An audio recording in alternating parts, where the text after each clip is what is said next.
Graça e paz, irmãos e irmãs. Hoje é um dia especial que o Senhor fez para cada um de nós. Estarmos juntos no seu santuário para juntos aqui adorarmos o seu nome e também sermos abençoados pela sua palavra. Abra sua Bíblia em Mateus, no seu último capítulo. Vou estar lendo a partir do verso 16 até o finalzinho. Mateus 28, a partir do verso 16, mesmo sentados, mas atentos àquilo que o Espírito Santo tem a nos falar. Diz assim a palavra do Senhor em Mateus 28, a partir do verso 16. Jesus aparece aos discípulos na Galileia.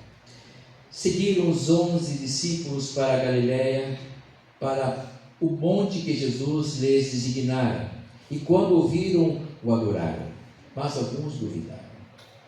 Jesus, aproximando-se, falou-lhes, dizendo: toda a autoridade me foi dada no céu e na terra. Ide, portanto, fazer discípulos de todas as nações, batizando-os em nome do Pai, e do Filho, e do Espírito Santo, ensinando-os a guardar todas as coisas que vos tenho ordenado. E eis que estou convosco todos os dias até a consumação dos séculos. Amém. Pai querido, eu quero te agradecer por esse momento especial que o Senhor nos reuniu nesse santuário, para juntos aqui louvarmos, honrarmos o teu nome, Senhor Deus, e sermos tocados pela presença maravilhosa do teu Espírito Santo. E agora, Senhor Deus, o nosso singelo meditar, o Senhor nos fale abundantemente diante daquilo que nós precisamos ouvir. Toca os nossos corações, nosso espírito, nossa alma, para que possamos entender a tua vontade, que é boa, perfeita e agradável. Por Cristo Jesus, nosso Senhor e Pastor amado, nós oramos, suplicamos esta bênção. Amém. Amém. Amada igreja, quero conversar um pouquinho com vocês sobre abrindo portas. Abrindo portas. Vocês são aqui parte do povo de Deus reunido. É uma pequena parte, sim, mas vocês fazem parte do povo de Deus. E hoje em dia nós temos ouvido muitas coisas a esse respeito, não é? E ser povo de Deus não é se arrogar de ter um poder que não nos pertence, de acharmos que somos sem sermos. Ser povo de Deus é privilégio, é um povo que Deus escolheu, um povo que Deus chamou, um povo que Deus deu um chamado especial, o convocou para que pudessem compartilhar das boas novas do Evangelho. As boas novas do Evangelho, essas são as palavras de salvação para todo aquele que crê em Jesus, crê em Deus, para aquele que abre o seu coração para a boca de Deus, para aquilo que está no coração de Deus, para que nós possamos entender e sabermos quem é Deus e quem nós somos. Então é privilégio fazermos parte do povo de Deus, não de qualquer jeito, de qualquer forma, mas entendendo quem Deus é e quem nós somos. É um privilégio. Nós temos visto e ouvido que muita gente se arroga em ser parte do povo de Deus, mas não cumpre a vontade de Deus. Como nós dissemos aqui em reflexões passadas, e que nós precisamos ter o temor a Deus. E quem tem o temor a Deus, vou repetir mais uma vez, é aquele que tem atitudes apropriadas diante de Deus. Então esse pode dizer que tem temor a Deus, esse pode dizer que também é povo de Deus, que tem atitudes apropriadas diante do Deus vivo, Deus presente. Porque ao contrário disso, também nós dissemos, e vou repetir aqui mais uma vez, que senão nós seremos ateus práticos, apenas dizendo que somos religiosos, que nós cremos em Deus, sim, mas superficialmente, não tendo uma vida apropriada diante de Deus. E eu vou enfatizar isso porque isso faz parte da nossa consciência, e isso é o mais importante. O Evangelho, ele não é uma religião, o Evangelho é relacionamento nosso com Deus. Quando ele vem nos dar as boas notícias. Ele vem para nos resgatar de nós mesmos, das nossas mesmices, das nossas mazelas, para que nós acordemos e deixemos e saiamos desse rol dos religiosos, esses religiosos que condenaram Cristo, que não receberam Cristo, que não aceitaram Jesus porque Ele se pareceu frágil.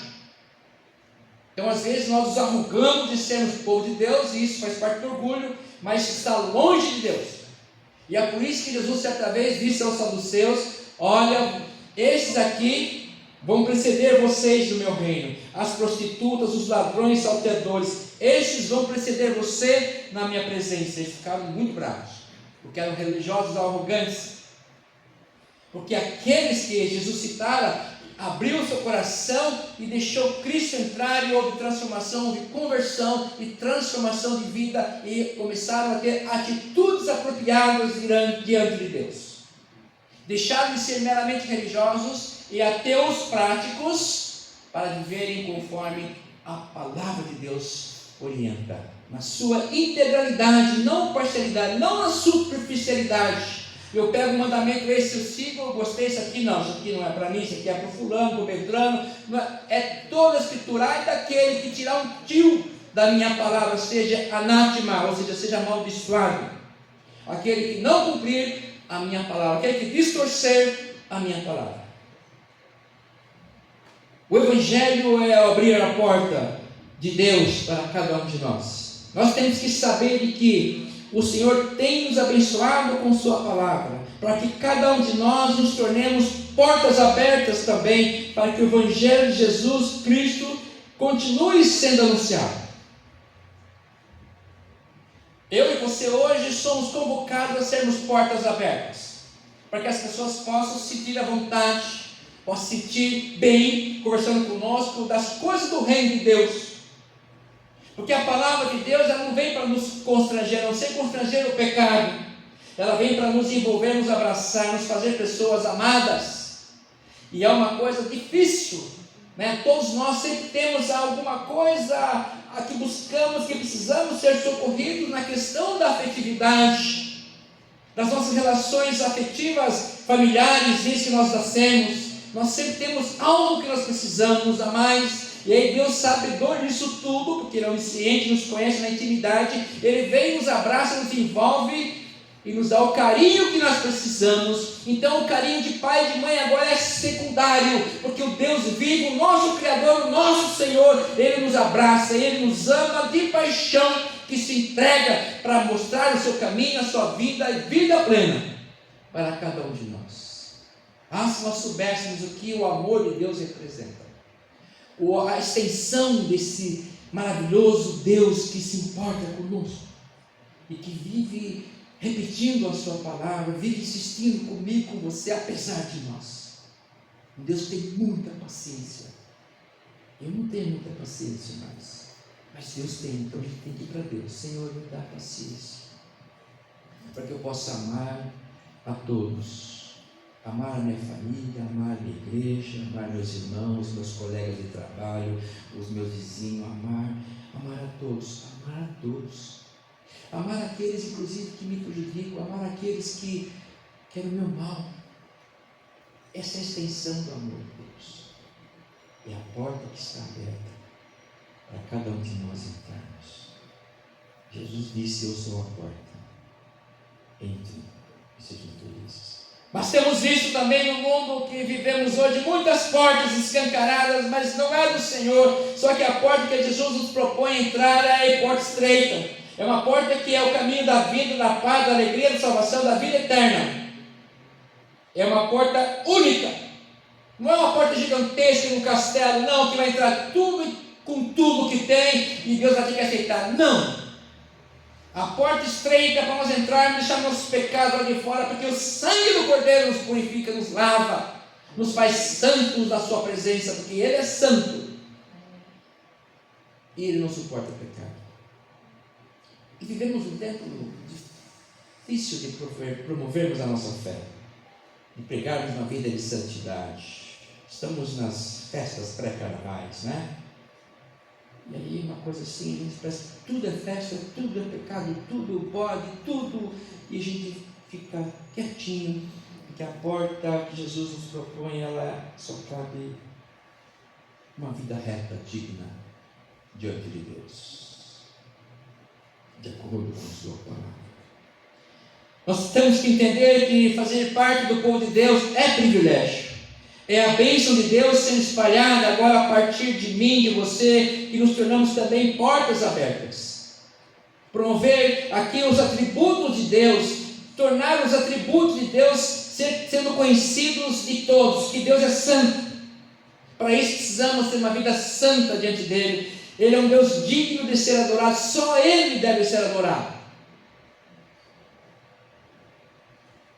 Ele é um Pai bondoso, um Pai querido, um verdadeiro Senhor.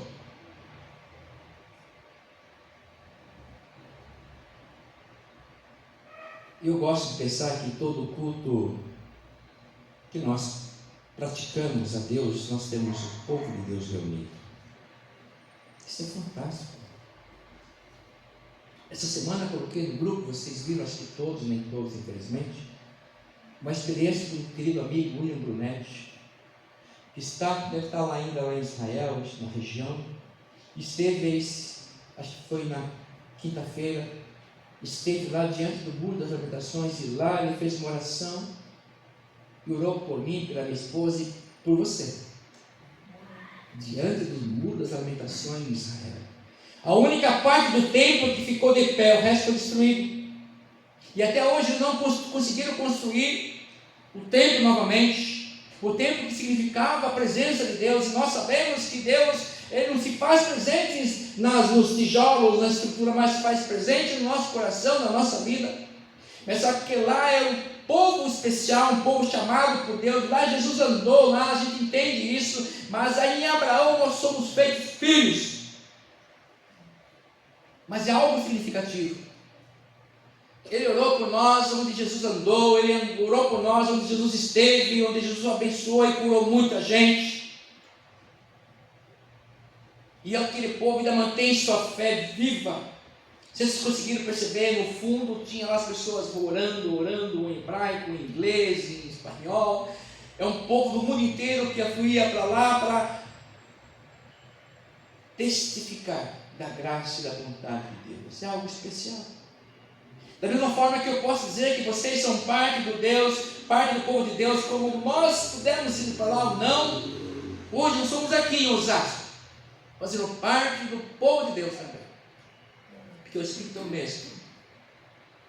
A graça de Deus nos alcançou, rompeu os mares e chegou até nós. Esse é o poder de Deus. E também somos amados, queridos, como aquele povo fora e é ainda hoje. Ainda há muita confusão lá, nós temos acompanhado. Há muita guerra ainda há muita necessidade de Jesus, de entenderem o amor de Deus, tanto lá como aqui, tanto eles como cada um de nós. Nós somos o povo de Deus reunido. Podemos ser pequenos, sim. Nós podemos ser pobres, sem força, mas temos tudo que o Senhor quer e precisa. Principalmente usando aí do atributo máximo da nossa fé, ainda que seja como um grão de mostarda.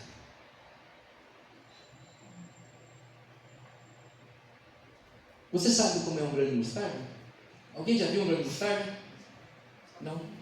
Pequenininho, né? Já viu, né? Já perguntou? Como é que é esse grão de mostarda?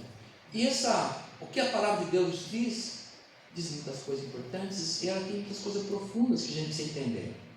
Por que se nós tivéssemos uma fé do tamanho do grão de mostarda, iríamos para os montes, vão para o mar e eles iriam? Não é porque só é pequeno, a nossa fé é muito menor que isso, mas é por conta de algumas especificidades. Ela é pequena sim, mas com significado gigante, traz consigo um crescimento poderoso. Ela é uma sementinha pequenininha, minúscula, mas que quando brota e vai crescendo, invade tudo. ela é a mais resistente que existe das sementes. Mesmo pisada ou queimada, ela não se quebra. Pode pisar nela, pode tacar fogo, ela não se quebra. Por isso que é importante a nossa fé, ainda que pequena. Ela cresce muito rápido, não demora muito, ela cresce muito rápido. Ela não é híbrida, ou seja, ela não se mistura, nenhum cientista conseguiu fazer ela juntar com um grão de mostarda, com um feijão arroz, não deu certo. Nenhum cientista conseguiu, ela não é híbrida, é só mostarda, não se mistura. É sim ou não, ou é crente ou não é crente, ou é servo de Deus ou não é, ou tem temor a Deus ou não tem. Se não tem temor a Deus, você é um ateu prático, dentro do mundo muito religioso, multifacetado, multiplural, muita religião, ecumênico extremo. Mas a palavra me diz que a salvação só acontece em Cristo Jesus, só no nome dele. Não há mais salvação em lugar nenhum, nenhum Deus, se não for Jesus, não vai salvar. Você pode ter fé no hinduísmo, no shintoísmo, no catolicismo, no qualquer ismo. Se não for em Jesus Cristo, você não vai ser salvo. Mas não é por obras. A nossa salvação é pela fé, ainda que pequena, com as características dessa semente de mostarda. A semente de mostarda, ela nos ensina que grandes resultados começam com pequenas iniciativas. Me ensina isso também. Uma atitude pequenininha assim. Nós às vezes queremos criar um grande evento para que seja muito grande, né? Não. Aí vem Jesus e a palavra dele assim, se você tiver fé com um grão de mostarda tão pequenininho, você vai chegar longe. Não tenha pressa, não, mas ela cresce rápido. Porque a ação é de Deus. É a ação de Deus. Eu vou. Tem uns matos lá, vou arrancar um por um. Dá trabalho, dá. E leva um tempo, leva. Mas é assim que tem que ser. Não dá para apertar um botão e tudo acontece automaticamente. É as coisas sendo feitas diariamente. É um passo de cada vez, nos 40 anos no caminho do deserto. O deserto é a nossa escola de vida. 40 anos para chegar à terra prometida, um passo de cada vez, e monta a barraca, e desmonta a barraca, e faz, e a sandália não mudou, a roupa também não sei trocar. É um passo de cada dia, com as experiências, com os povos que vão aparecendo na minha frente, um dia de cada vez.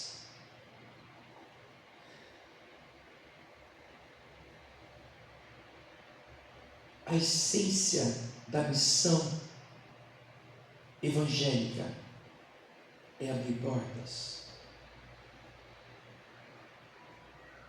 Foi por isso que Jesus disse: ide, portanto, fazei discípulos de todas as nações, batizando-os em nome do Pai, do Filho e do Espírito Santo. E não é apenas um convite, é um imperativo, porque nós nos tornamos aqueles que vão abrir portas, e não por força nem violência, mas pela ação do Espírito Santo. Nós temos que insistir, e que às vezes a coisa vai começar pequena mesmo, mas é assim que Ele quer agir.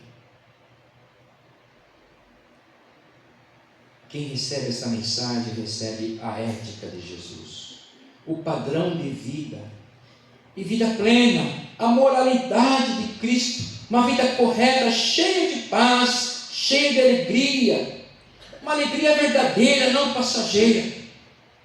A ética de Cristo é eu ter atitudes práticas, apropriadas diante de Deus.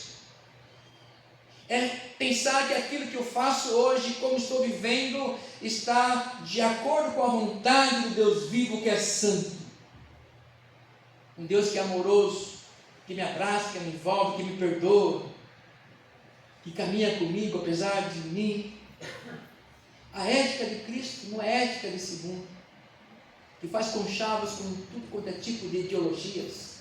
A ética de Cristo é Ele mesmo, é o amor acima de tudo, amar a Deus sobre todas as coisas e ao próximo como a nós mesmos.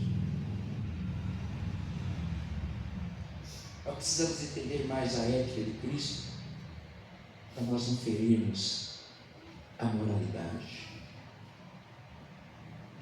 A obra de Jesus na cruz abriu todos os caminhos para que nós pudéssemos chegar ao Pai. E agora temos o privilégio de cuidar dos outros, como Deus cuidou de nós. Essa é a ética de Cristo. Ele cuida de mim, cuida de você, para a gente cuidar de outros. Essa é a lógica do ide por todo mundo.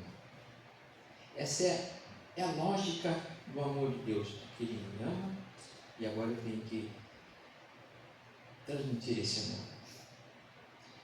Eu entrei pela porta, agora também posso ser porta, para que outros possam chegar até o Senhor. Podemos abrir portas para outros serem acolhidos. E às vezes só nós queremos ser acolhidos, só nós queremos receber as coisas, só nós. É uma necessidade assim que nunca é preenchida.